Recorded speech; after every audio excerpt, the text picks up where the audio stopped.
재판을 받고 있는 상황 아니겠습니까? 자연인 조국으로서 뭘 할 것인가에 대해서는 지금으로서는 말씀드리기가 좀 곤란하지 않나 하는 생각하고 있습니다.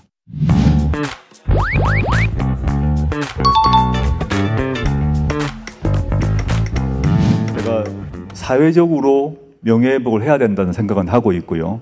그걸 어떻게 해야 될 것인가 하는 고민이 있습니다. 이런 상황에 대해서 저 역시 문재인 정부의 고위공직자로서 책임이 있다고 생각하고 있습니다. 반성과 성찰에 기초해서 그러면 이 폭주를 어떻게 막아야 할 것인가에 대해서도 많이 고민을 하고 있다. 이런 점만 말씀드리겠습니다.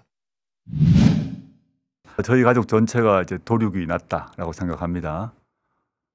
그런 과정에서 저든 저희 가족이든 이제 법률적인 차원에서 여러 가지 해명과 소명과 호소를 했는데 받아들여지지 않은 게 많은 것 같습니다. 대부분 안 받아들여지죠.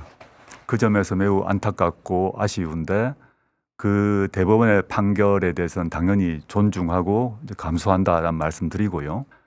현행 법 체계 내에서 어떤 한 사람이 자신의 소명과 해명이 전혀 받아들이지 못했을 때 그 사람은 비법률적 방식으로, 예를 들어서 문화적 방식, 사회적 방식 또는 정치적 방식으로 자신을 소명하고 해명해야 될 본능이 있을 것 같고 그러한 것이 또 시민의 권리라고 생각하고 있습니다. 저도 지금 재판을 받고 있는데 최대한 법률적으로 해명하고 소명하기 위해서 노력을 할 것이고 이것이 안 받아들여진다면 저는 비법률적 방식으로 저의 명예를 회복하는 길을 찾아야 되지 않나라는 것을 생각하고 있습니다.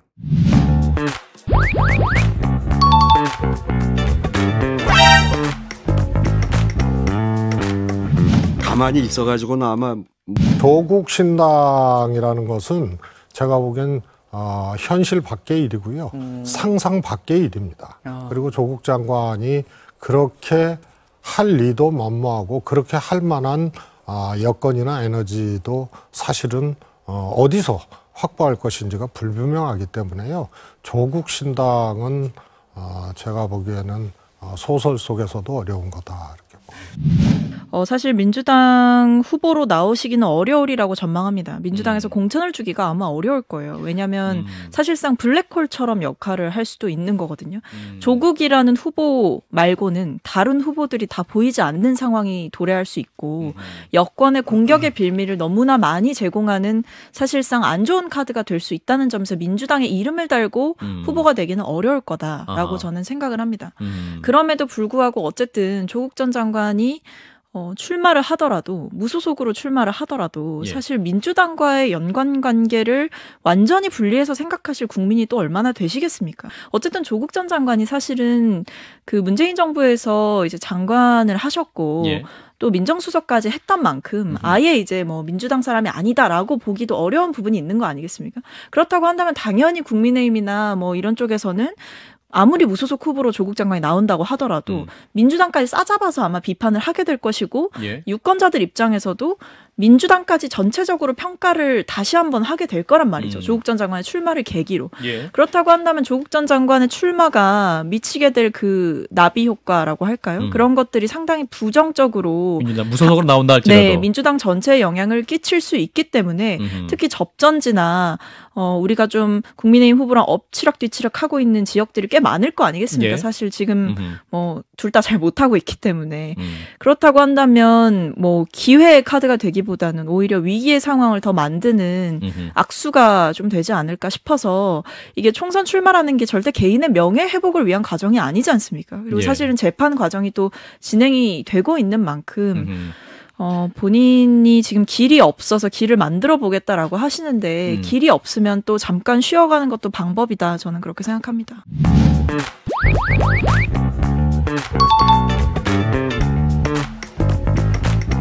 저는 조국 장관이 아무래도 정치로 나갈 수밖에 없다. 출마할 수밖에 없다. 나온다고 한다면 조국 전 장관 나오라고 하시겠습니까? 아니면 좀 말리고 싶으십니까? 저는 민주당을 위해서는 조국 장관이 안 나오셨으면 좋겠어요. 무소속이든 뭐든요. 예. 그러나 예. 본인이 결정할 문제죠. 그리고 본인 가족이 저렇게 거의 학살당한다고 하면은 이걸 내가 국민한테 직접 물어보겠다. 명예회복? 명예회복이 아니라 묻겠다. 국민에게 묻겠다. 예. 그렇게 나올 이랬을 가능성이 때 있다. 나는 그 길을 택하지 않을까 예. 그런 생각을 갖습니다. 근데 지금 계속 말씀하시면서 학살 그러니까 억울하게 학살당했다는 느낌으로 말씀을 하시는데 그리고 아까 전에 조민 씨가 무슨 죄가 있느냐 이러셨는데 지금 저희 청취자 문자 엄청나게 들어오는데 조민 씨도 지금 이미 어머니와 아버지가 유죄받은 부분에 있어서 조민 씨 역시도 성인일 때 그 부분도 다 인지하고 있었고 그랬던 것 아니겠는가. 글쎄 무슨 죄가 있느냐는 좀 과한 표현 아니냐라는 지적들이 있습니다. 판결문에 예. 공범이라고 표시됐으니까 검찰로서는 기소를 검토하고 있다 하는데 예. 제가 볼 때는 자식을 겉만 낯이 속까지 납니까? 그리고 부모가 뭘 하는데 그 딸이 따라갔는지 어쩐지 모르겠어요. 그렇지만 내가 볼 때는 법도 사람 냄새가 나야 돼. 그런데 딸까지 그렇게 하는 것은 너무 잔혹하다, 가혹하다. 저는 그런 생각을 기소 가져요. 부분에 있어서는 예. 그렇게 생각하신다 그 말씀이신 거죠.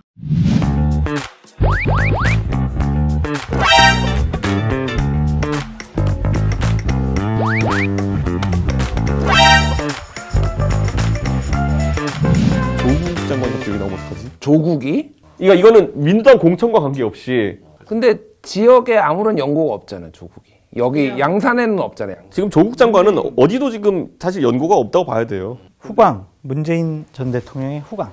이슈가 되는 거죠. 아니 근데 그건 아닌 것 같아.